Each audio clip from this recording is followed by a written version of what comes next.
This is Jonathan Agger, Fifth Pro Boxing Fans, joined by Danny Jacobs. We are here in Istanbul at IBA Pro 7. Yes. You are just here visiting, invited, but how are you finding it? Amazing. This is a beautiful country, beautiful people, the culture, food, and now the boxing, which kudos to boxing, right? For the last couple of years, we've been sending and how it's been transcending and being in spaces that normally we wouldn't necessarily be in. So I'm just happy to be a part of the new wave of boxing, and I'm happy to see where it's going towards and just how it's evolving. It must be good because, you know, when Turki Al-Sheikh came in, he made the big fights, put a lot of money into the sport, and now IBA looking to do something similar, put a load of money into the sport. That can only be good for the sport, right? It can only be good for the sport. I mean, when you really think about it, us fighters put our lives on the line for entertainment. You know, people get to go home to their families after the fight, and we got to go to the hospital, or we got to deal with all of the stress and traumas that come with that. So it's good for us to be able to be appreciated in a manner of being a prize fighter and having that be reciprocated at the end. Picking up with Danny Jacobs, so how's life been since retirement? Life has been amazing. I feel so free, so happy, so content.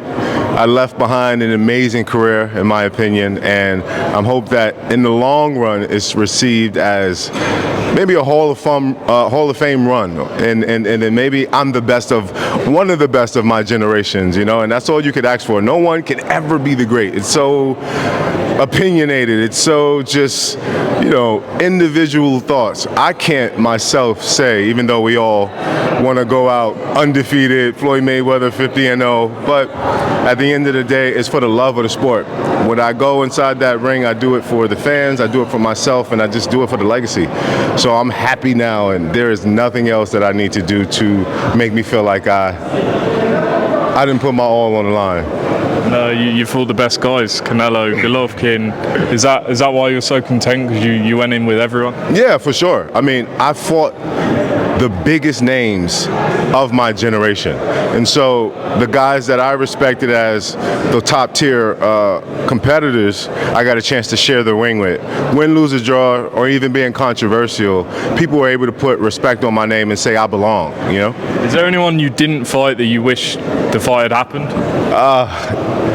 Yeah, if I think about it, there are a few fighters that I thought would maybe happen. There was a BJ Saunders that I thought may have happened. Even Chris Eubanks I thought potentially would happen, but a guy that I knew maybe was a far stretch that I've always wanted to fight was, what's this guy's name? He's from California, super middleweight guy. I forget his name. Regardless of what, yeah, there are a few guys that I could have fought, but I don't think it would have done anything to catapult me to where I feel like I'm already at. Yeah. And what specifically been doing since retiring? Are you still in the gym, training guys, or doing other stuff outside boxing? No.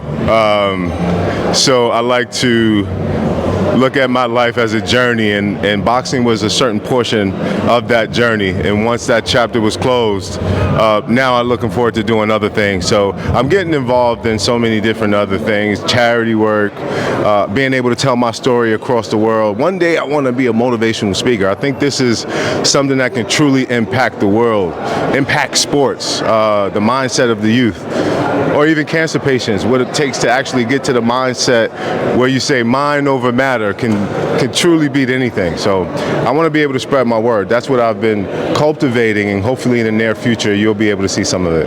Yeah, brilliant stuff.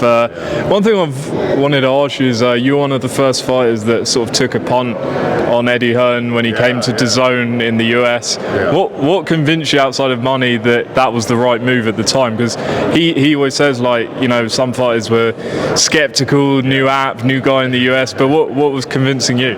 Well, first of all, just the connection and dynamic that we had upon initially meeting each other.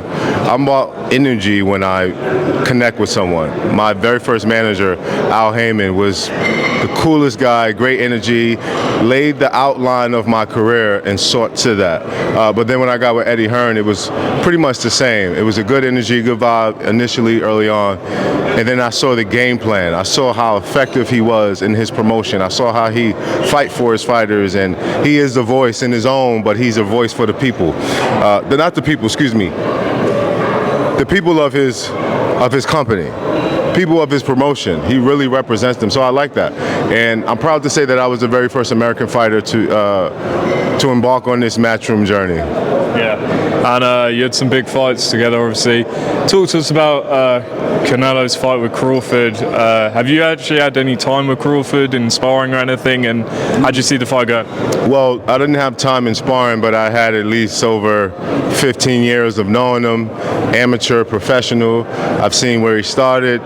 I've seen how he's gotten better over time, but I also just know what resides in him. He's a dog, he's a beast, and he's out to prove something too. So I'm excited about this fight. Canelo obviously is self-explanatory. There's really no need to go down the rabbit hole when it comes to him.